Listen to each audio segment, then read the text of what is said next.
संविधान निर्माता डॉक्टर भीमराव अंबेडकर की पुण्यतिथि शनिवार को जिले भर में मनाई गई। सुबह से ही विभिन्न सामाजिक एवं राजनीतिक संगठनों द्वारा बाबा साहेब को नमन करने का सिलसिला जारी रहा।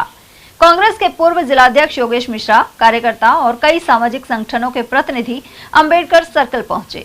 उन्होंने अंबेडकर प्रतिमा पर माल्यार्पण कर उन्हें विनम्र श्रद्धांजलि अर्पित की। इस मौके पर वक्ताओं ने कहा कि डॉक्टर अंबेडकर करोड़ों वंचितों की आवाज थे। उनके संघर्षों की बदौलत ही भारत का संविधान हर नागरिक को समान अधिकार, स्वतंत्रता और न्याय की गारंटी देता है।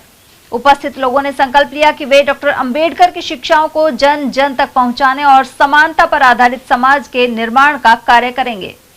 ये भारत के संविधान के निर्माण में अति महत्वपूर्ण भूमिका निभाने वाले महान समाज सेवी, महान शिक्षाविद स्वर्गीय बाबा साहब भीमराव अंबेडकर जी का आज महापरिनिर्वाण दिवस है और हम सभी कांग्रेस जनों ने यहाँ पर आकर के बाबा साहब के चरणों में पुष्पांजलि की है, उन्हें श्रद्धा सुमन अर्पित किए हैं। हम परमपिता परमात्मा से प्रार्थना करते हैं कि बाबा साहब की आत्मा जहाँ भी रहे, उनका आशीर्वाद इस देश पर और हमारी कांग्रेस पार्टी पर हमेशा बना रहे। जय हिंद, जय भारत, जय भीम। और वहीं भारत रत्न डॉक्टर भीमराव अंबेडकर की पुण्यतिथि को लेकर नेता प्रतिपक्ष टीकाराम जूली ने सरकार पर निशाना साधा है।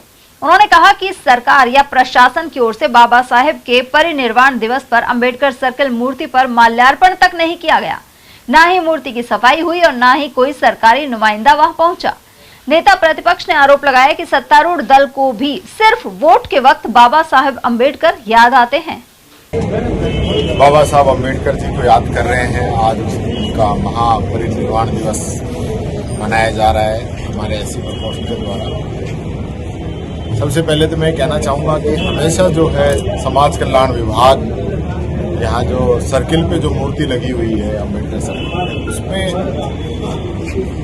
उसमें पुष्पांजलि का प्रोग्राम करता था, लेकिन अब की बार वहाँ पे प्रोग्राम तो छोड़ दीजिए, वहाँ मूर्ति तक की सफाई नहीं की गई और कोई भी सरकारी नुमाइंदा वहाँ पे नहीं आया। तो बाबा साहब सिर्फ चुनाव में याद आते हैं कि इनको ये बात पूछना चाहते हैं। दूसरी बात, जिस प्रकार से बाबा साहब अंबेडकर के बनाए हुए संविधान को ये लोग चैलेंज कर रहे हैं, चाहे वोट चोरी से हो, संविधान के अंदर हर व्यक्ति को वोट का अधिकार है, ये उनके वोट चोरी करने का काम कर रहे हैं। और 5 साल के अंदर पंचायती राज और नगर निकाय के चुनाव होने चाहिए, उनको रोकने का काम कर रहे हैं। सीधा सीधा संविधान को चैलेंज ये लोग कर रहे हैं।